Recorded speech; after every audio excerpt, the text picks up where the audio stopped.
한 주 동안도 하나님 안에서 행복하셨습니까?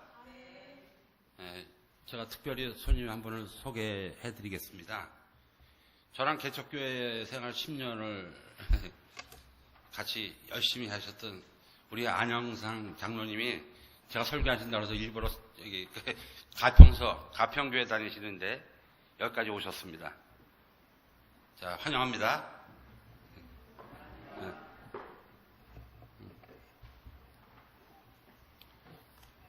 야고보서 4장 15절 말씀입니다. 너희가 도리어 말하기를 주의 뜻이면 우리가 살기도 하고 이것 저것을 하리라 하거늘. 아멘. 본문의 말씀으로 기도와 응답이라는 제목으로 은혜를 받을까 합니다. 기도하시겠습니다. 사랑의 하나님 아버지께서는 무엇이 가장 좋은 방법인지 알고 계시나이다. 모든 일이 다만 아버지의 뜻대로 이루어지도록 인도하여 주시옵소서. 오로지 아버지의 원하신 대로 이루어지게 하여 주시옵소서. 예수님 이름으로 기도드리옵나이다. 주의 뜻이라면 우리가 살기도 하고 이것저것을 하리라고 야고보서 4장 15절에 말씀하시고 계십니다. 이 말씀은 성도가 주저없이 방황하며 현실에 순응하라는 뜻이 아니라 자신의 주어진 삶에 최선과 최대의 노력을 기울여야 하지만 그의 삶을 인도하시고 결정하신 분은 오직 하나님이어야 한다는 의미입니다.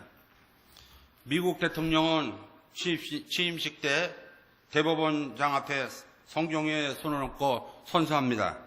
그 의미는 대통령이 나도 법을 어기면 벌을 받겠다는 의미입니다.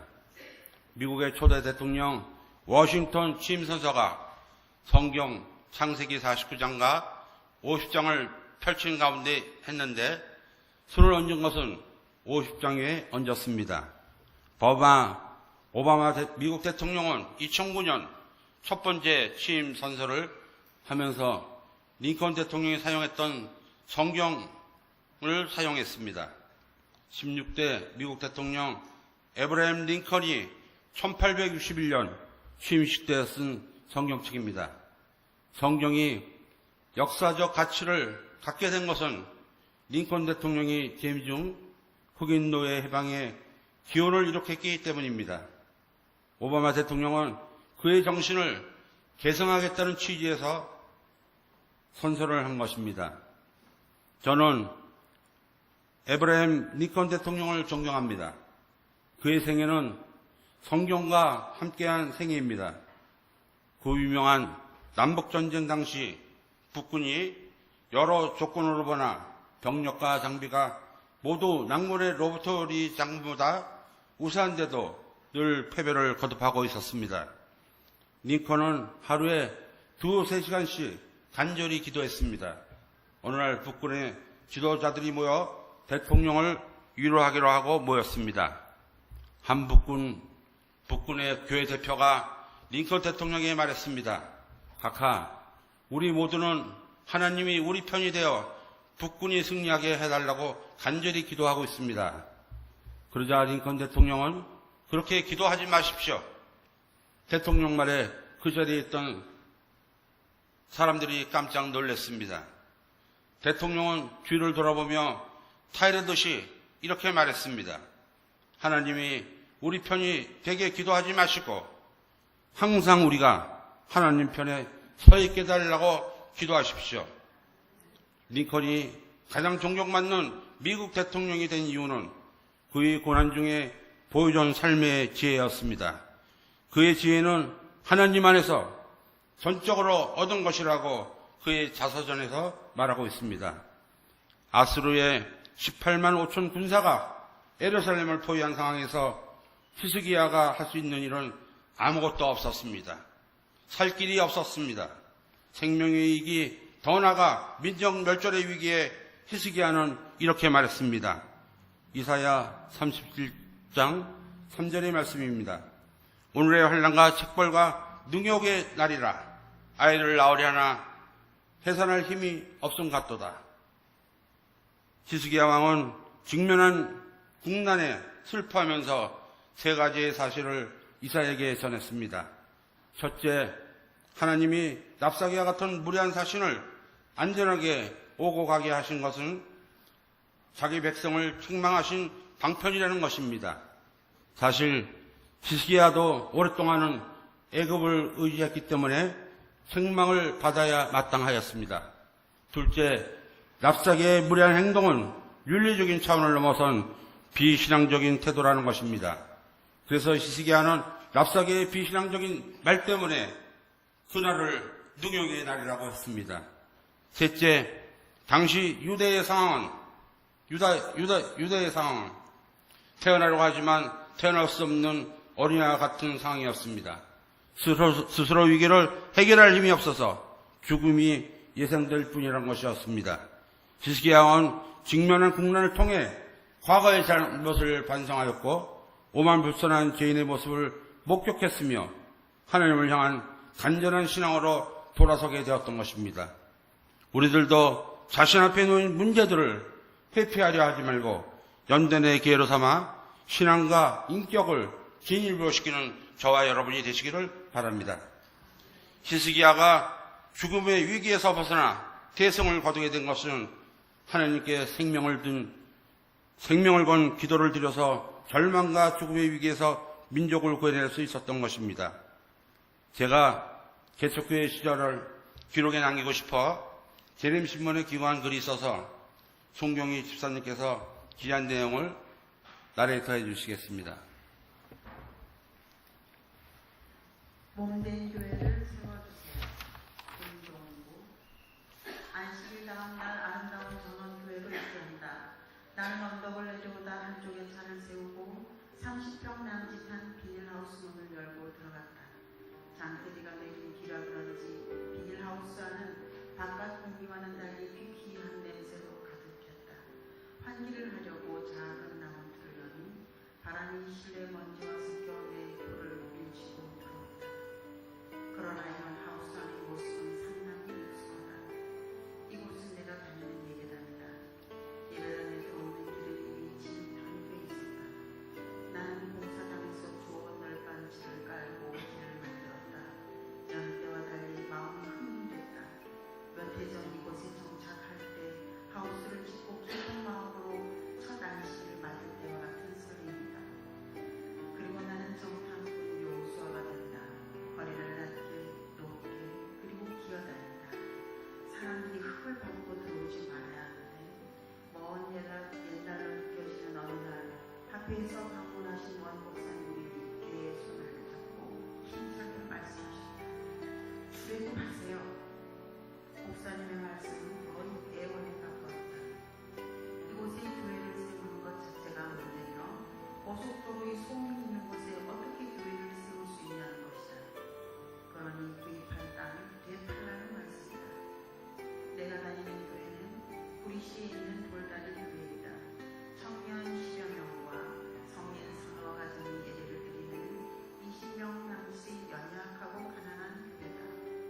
우리 교회는 전세 1억 8천만 원으로 입주했어요. 어느 날 건물 주인이 건물이 팔렸으니 비워달라고 했다. 우리는 갈 곳이 없어졌다. 학교에서는 이웃에 있는 교회와 합하라는 명령을 내렸다. 그러나 담임 목사님과 우리는 20차례 지원회를 거듭한 후 우리의 힘으로 교회를 세우자는 것으로 결론지었다. 하나님의 도우심으로 토지를 구입하고 그 위에 비닐하우스를 지어 임시 예배를 드리고 있다. 도시 한복판에 있는 언덕 위에 세워진 비닐하우스 교회다. 눈 녹은 봄이면 하우스 안은 해묵은 냄새로 진동하였고 무기에는 두통으로 교인 모두가 아프기를 반복했다. 추운 겨울날에는 실내 난방이 가열되는 하우스에서 불이 날까봐 가열된 열기를 밖에 내보내려고 수시로 모든 문을 열고 닫았다. 그런 수고는 창문 옆에 앉아있는 교인 단단이다. 먼지 먹은 마이코와 앰프가 목사님 설교 말씀 내내 회성을 지른다. 앞에 앉아있던 젊은 집사님은 소리를 조절하느라 부상을 떴다. 그러다 보면 1시간 대예배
그것은 애절한 눈물의 기도였다.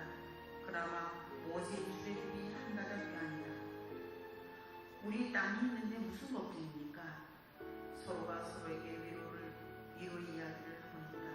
그러나 사탄이 우리를 힘들게 했던 것은 교인들을 이곳에서 떠나게 한 것이었다. 사단은 분노의 사신처럼 활개를 쳤고 사단의 행동은 극에 달했다. 교우 간의 비방과 조롱이 빈번했고 서로의 신뢰는 사라져갔다. 모든 일들이 멀어져 가는 것 같았다. 그러나 남은 소수의 무리들은 이곳을 떠나지 않았다. 그리고 지키고 있었다. 하나님은 우리의 형편을 이미 알고 계셨다. 어두워 주변의 가로등이 용나는 빛을 발한다. 빛 아래도 그림자가 뭉쳐서 굴러온다. 이태남 집사님 가족이다. 준호와 은광이가 어가서 불렀고 이곳으로 달려온다. 나는 큰 목소리로 그들을 향해 소리를 쳤다. 기쁘고 즐거운 안식일입니다. 그리고 속으로 울먹였다. 안식일이 지나 이사가게 되면 이곳 하우스 생활이 그리울 거예요. 네, 감사합니다. 비닐하우스에서 만 3년을 예배 드렸습니다. 연약한 환경에서 드리는 예배라 교우님들이 견디기 힘들 정도에 이르렀습니다. 더 이상 건축 자금을 마련할 길이 없었습니다. 안식일 후 목사님이 저를 마당 한쪽으로 불렀습니다. 집사님, 교회 공사를 마무리 좀 해주세요. 당시 교회는 골조 공사를 한 상태고 내부 공사는 엄두도 못 낼 정도로의 상황이었습니다. 1억 이상의 돈이 필요했습니다. 저는 목사님에게 기도를 부탁드렸습니다. 그렇게 말씀드린 후 한 달이 지나 제가 건축을 마무리할 수 있는 돈을 만들었습니다. 저는 목사님에게 여쭈었습니다. 목사님, 어떻게 기도하셨습니까? 목사님이 저를 웃는 얼굴로 보시면서 이렇게 말씀하셨습니다. 하나님 뜻대로 되게 하여 주십시오. 라고 기도하셨다고 합니다. 집사는 건축자금을 마련하려고 있는 돈, 없는 돈 만들려고 이리저리 뛰어다니는데 목사님의 기도 내용을 저는 이해할 수가 없었습니다. 저는 며칠을 목사님 기도의 의미를 찾으려고 노력했습니다. 그리고 기도에 열심히 했습니다. 그리고 찾아냈습니다. 고린도전서 15장 10절 말씀입니다. 내가 한 것이 아니요 오직 나와 함께 하신 하나님의 은혜로다. 아멘. 그제서야 저는 목사님의 중보 기도가 응답을 받은 사실을 깨닫게 되었습니다. 신앙생활에서 하느님의 말씀을 듣고 그분 말씀대로 살아가는 것이 중요하다고 생각합니다. 그렇게 살기 위해서는 하나님의 뜻을 묻는 기도가 있어야 하고 자신의 모든 것을 맡기는 기도가 있어야 합니다. 연약한 우리는 사람으로는 해결할 수도 없고 알 수도 없는 것들이 기도함으로써 알아지는 것이기 때문입니다. 그런데 우리는 기도 내용이 예나 지금이나 뭐뭐도 주시고 뭐뭐도 주시옵소로 연결되어 기도가 답부 상태를 보이고 어떤 면에선 습관적인 기도가 반복되어지기도 합니다. 안식일 학교 교장 선생님이 이러한 문제를 해결하고 싶은 염원으로 이론으로 아예 기도문을 써오라고 권장하게 이르렀습니다. 내 뜻을 내세우기에 앞서 하나님의 뜻을 묻고 거기에 순응하려는 차원 높은 기도가 우리 모두의 기도가 되기를 간절히 바랍니다. 저는 가끔 신앙생활을 돌아볼 때가 있습니다. 저에게 잊지 못할 기억들 중에 하나는 대중 앞에서 무릎을 꿇고 드린 첫 번째 기도를 생각합니다. 제가 교문이교에서 침례를 받고 얼마 안 지나서 목사님이 조용히 하게 저에게 말씀하셨습니다. 돌아오는 안식일에 안식일 학교 시간에 기도가 있으니 준비하라는 것입니다. 네 하고 대답을 드렸지만 기도할 일을 생각하니 앞이 노래졌습니다. 고심 끝에 기도문을 적어 외우기를 하고 하루는 형제 약수대에 올라가 애우기로 했습니다. 불과 몇 분 안 되는 기도를 위해 걱정하고 고민하고 교회에 빠질까 하는 생각도 해봤습니다. 궁여지책으로 기도 내용을 만들고 애우기로 했습니다. 그런데 어쩐 일인지 잘 애워지지 않는 것입니다. 기도 내용을 다시 정리하고 다시 고치고 반복해서 각것을 외웠는데 혹시나 기도 시에 성도님들 앞에서 실수를 할까봐 불안감과 초조감이 엄습했습니다. 드디어 안식일이 되었습니다. 그 주는 다른 주와 달리 숨가쁘게 흘러갔던 것 같습니다. 집을 나서기 전 우왕촌시만을 하나를 깨물면서 교회로 걸어갔습니다. 교회에 도착하기 전 또 우왕청심만을 효력이 없을까봐 또 하나를 먹었습니다. 그날의 안식일은 시간이 그렇게 빨리 가는지 드디어 등단했고 기도의 순서가 되었습니다. 순간 저는 하느님에게 모든 것을 맡기기로 했습니다. 기도를 시작했습니다. 당시 저는 어떻게 기도했는지 모릅니다. 흥분된 마음이 가시지 않은 채 자리에 돌아와 앉았는데 목사님이 보셔서 기도를 은혜 있게 잘했다고 말씀하셨습니다. 또 안리 집사님이 제게 오셔서 기도가 은혜롭다고 말씀하셨습니다. 저는 그제서야 한숨을 쉴 수가 있었습니다. 하나님 감사합니다. 성령이 함께 하신 것입니다. 저는 그때 일을 거룩한 부담감이었다고 되새기고 있습니다.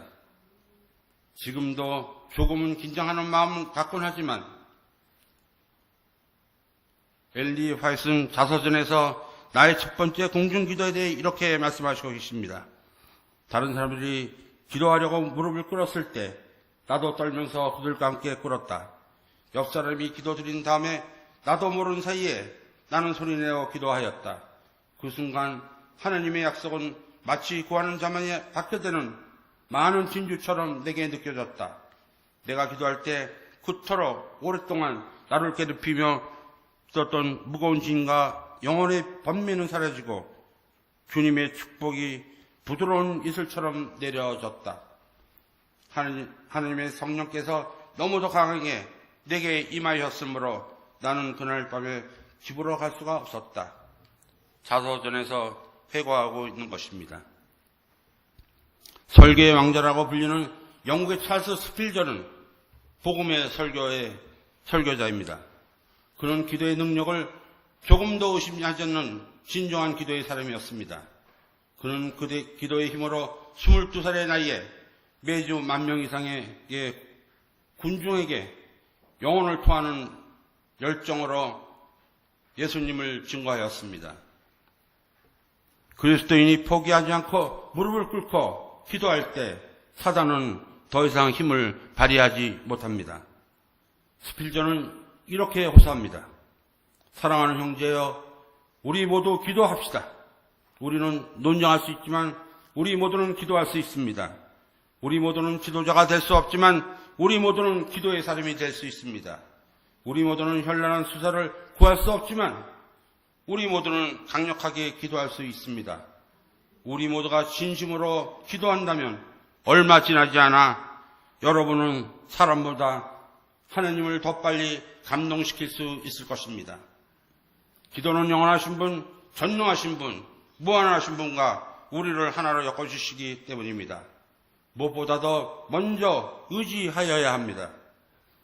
우리 모두가 하나님께 함께 하신다는 것을 확신하면 하나님이 우리와 함께 하신다는 것을 확신하게 될 것입니다. 주여, 오늘도 우리에게 기도할 수 있는 특권을 주셔서 감사합니다. 이 특권을 소홀히 여기지 않게 하여 주시옵소서. 이 특권이 우리의 가정과 교회와 나를 위해 기도하게 하여 주시옵소서. 기도하면 이루어집니다. 하느님은 응답하시는 우리의 아버지십니다. 종교학자 리차드 슈브는 이렇게 말합니다. 당신이 보다 온대한 비전을 갖기를 원하는가? 그렇다면 하나님을 위해 더 큰 일을 기대하고 더 많은 일을 하려는 사람이 되기로 결단하라. 역대상 4장과 9절 10절 말씀입니다. 찾으셔가지고 함께 읽으시겠습니다. 역대상 4장 9절과 10절의 말씀입니다. 9절은 제가 읽겠습니다. 10절은 다 함께 읽으시기 바랍니다. 9절, 야베스는 그의 형제보다 귀중한 자라. 그의 어머니가 이름하여 이르되 야베스라 하였으니 이는 내가 수고를 낳았다 함이더라. 아멘. 10절, 내게 복을 주시거든 나의 지역을 넓히시고 주의 손으로 나를 도우사 나로 환난을 벗어나 내가 근심이 없게 하옵소서 하였더니 하나님이 그가 구한 것을 허락하시더라. 아멘. 언뜻 보기에 이 네 개의 강구는 진실되고 솔직하며 상징적이며 고상하기까지 하지만 반면에 특별하게 뛰어나 보이지 않을 수도 있습니다. 그러나 그 각각의 기도에는 일반적으로 우리가 생각하는 방식과는 정반대의 방향으로는 거대한 진리가 담겨져 있습니다. 야베스의 강구가 얼마나 적극적으로 우리의 삶 속에서 기적적인 요소들을 불러일으켰는가를 생각해 보겠습니다. 여러분에게 두 가지 질문을 드리겠습니다. 첫째, 하나님께서 나를 통해 가장 최근에 일하셨던 적은 언제였습니까? 둘째, 나의 삶 속에서 일상적으로 반복해서 일어난 기적들을 가장 최근에 경험하실 때는 언제였습니까? 하나님은 엄청난 복을 소유하고 계십니다. 하나님은 우리의 요청을 기다리십니다. 하나님은 우리에게 복 주시기를 좋아하십니다. 이런 하나님께 나에게 복 주시리라는 확신과 믿음을 갖고 앞으로 나가시는 저와 여러분이 되시기를 바랍니다. 왜 우리는 구하지 않는가? 이른 아침 기도에 오 주님 제게 복을 주시기를 간절히 기도합니다 라고 기도하시는지요? 신령한 믿음의 사람들은 평범한 우리와 생각이 다릅니다. 우리가 이기적으로 기도하기를 하나님께 원하신다는 것이 있을 수 있는 일인가요? 주님께 좀 더 보다도 많이 구하는 것이 가능할까요? 그렇게 기도한다는 것은 성숙하지 못하기 때문이라고 생각하는 진지한 그리스도인을 많이 보아왔습니다. 그들은 하나님께 너무 많은 복을 구하게 되면 속물스럽고 공손하지 못하게 보일 것이라는 생각을 하는 것입니다. 실제로는 그렇지 않다는 것과 오히려 그런 기도야말로 매우 영적인 기도이며 우리 하나님 아버지께서 듣고 싶어 하시는 기도라는 것을 아시는 저와 여러분이 되시기를 바랍니다. 잠언 10장 22절에는 여호와께서 주시는 복은 사람을 부하게 하고 근심을 겸하여 주지 아니하시느니라. 아멘. 야베스는 어떤 복이 언제 어디서 그렇게 어떻게 자신에게 주어질지에 대한 결정을 전적으로 말하고 있습니다. 나의 지경을 넓히시고 지경을 넓혀달라는 야베스의 기도의 두 번째 내용은 하나님께서 당신의 삶을 넓혀주셔서 하나님을 위해 더 큰 영향력을 미칠 수 있게 요청하는 것입니다. 그리고 하나님과의 접촉을 시도합니다. 주의 손으로 나를 도우사, 주의 손으로 나를 도우사. 우리는 매일 아버지의 손길을 간구해야 하겠습니다. 그리스도인들에게 있어서 신뢰는 능력을 의미하는 것입니다. 우리의 영적인 기대가 근본적으로 변화가 되고 우리의 기도가 하나님의 뜻과 하나님이 기뻐하시는 일에 따라 기도하시는 저와 여러분이 되시기를 바랍니다. 우리의 기도가 의심의 차원을 넘어 하나님이 우리를 구원하신 목적의 중심을 두고 기도하시는 저와 여러분이 되시기를 바랍니다. 나로 환난을 벗어나 환난이란 말이 야베스의 고통이라는 뜻을 환기시켜줄 수 있다는 점에서 흥미롭게 보일 수 있지만 야베스는 모든 죄악으로부터 보호해 주시기를 기도했을 것이라고 저는 생각합니다. 야베스가 환난에서 벗어나라고 기도한 것은 하나님이 그를 보호하시기 위해 필요한 행동을 취해 주실 것을 요청한 것입니다. 야베스는 살아가면서 죄를 범치 않고 싶은 그의 마음의 동기를 또한 드러내고 있습니다. 근심이 없게 하옵소서. 이것은 그것이 내게 고통을 주거나 슬픔을 주지 않게 하옵소서라고 번역할 수 있을 것입니다. 그러므로 우리는 하나님과 다른 사람들과 제 자신을 비탄에 빠지게 할 뿐인 죄악을 행치 않게 저를 보호하여 주십시오 하고 간청하는 야베스의 기도가 우리의 기도가 되어지기를 바랍니다. 그저 야베스의 기도만 하려 하지 말고 예수님 안에서 승리하시는 삶을 사시라 하시는 저와 여러분이 되시기를 바랍니다. 그리하여 하나님이 우리가 구하려는 것을 허락하셨다라고 고백하시는 저와 여러분이 되기를 소망합니다. 압복강가에 하고 갈멜산의 엘리야, 이스라엘을 위해 고뇌했던 바울, 겟세마네 동산에서 기도하시는 예수님을 생각할 때 나는 하나님의 사람이며 나는 기도하는 사람이라고 말할 수 있는 분 계시는지요? 저는 이 자리에 계신 모든 분들이 하나님의 사람이며 하나님께 기도하는 특권을 가지신 분이라고 생각하는데 여러분의 생각은 어떠십니까?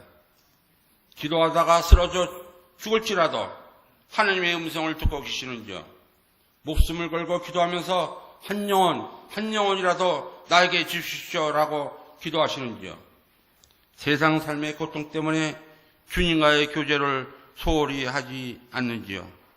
지금 이 순간 내가 정말 기도한 적이 있는가라는 질문을 나에게 물어보는 저와 여러분이 되시기를 바랍니다. 너희 여호와로 기억하시게 하는 자들아, 너희로 쉬지 말며 또 여호와께서 예루살렘을 세워 세상에서 찬송받게 하기까지 그로 쉬지 못하게 하리라는 이사야 62장 6절과 7절 말씀이 우리의 고백이 되어지기를 소망합니다. 세상은 교회가 크기를 보여주길 원하지 않습니다. 세상은 교인 숫자, 규모에 아무런 관심이 없습니다. 대신 우리가 믿는 하나님을 보여달라고 말합니다. 말로 말고 행동으로 보여달라고 말합니다. 성공이 아니라 섬김의 모습으로 보여달라고 말합니다. 이제 저는 한 여성을 소개하고 마치렵니다. 1805년 영국에서 태어난 사라 플러 아담스입니다. 그녀는 아름다운 여배우였습니다. 정치가인 아버지 벤자민 플러의 둘째 딸로 태어난 그녀는 빼어난 미모로 무대에서 명성을 누렸습니다. 1834년에는 논계기자, 철도회사 엔지니어인 올리엄 아담스와 결혼해서 행복한 가정을 이루었습니다. 그런데 그녀에게 폐결핵이란 질병이 찾아왔습니다. 어렸을 때 어머니를 병으로 여의고 하나뿐인 언니가 폐결핵으로 힘들어하는 모습을 보아왔습니다. 그녀는 두려워지기 시작하였습니다. 아름다운 외모는 병으로 시들고 배우로서 활동할 수 없게 되었습니다. 병석이 짙어지는 자신의 얼굴을 보는 것은 큰 고통이었습니다. 무엇보다 괴로운 건 무대에 설 수 없는 현실이었습니다.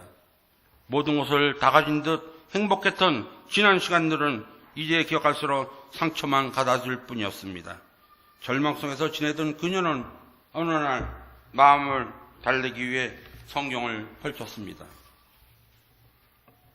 막막한 상황에 처한 야곱이 하나님의 음성을 꿈속에서 듣고 기도하는 장면을 읽자 지금까지 붙들고 살아왔던 자신의 꿈들이 떠올랐습니다.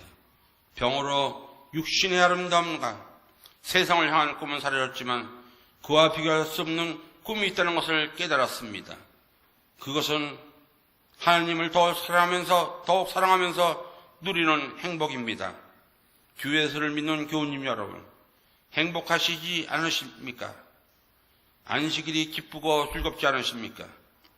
그녀는 야곱의 기도처럼 간절한 마음을 담아 이 깨달음을 시로써 내려갔습니다. 그녀는 겸손하게 기도를 하면서 살다가 이 시를 쓴 지 7년 후인 43살의 나이로 하나님의 곁으로 갔습니다. 사라 플러스 아담스가 쓴 시가 산미 462장 내 주께 가까이 나가는 일입니다. 매일 매순간 성령의 임재된 방식대로 살아가겠다고 결심하신 분은 자리에서 조용히 일어나 주시기 바랍니다. 그리고 찬미 462장을 함께 부르시겠습니다.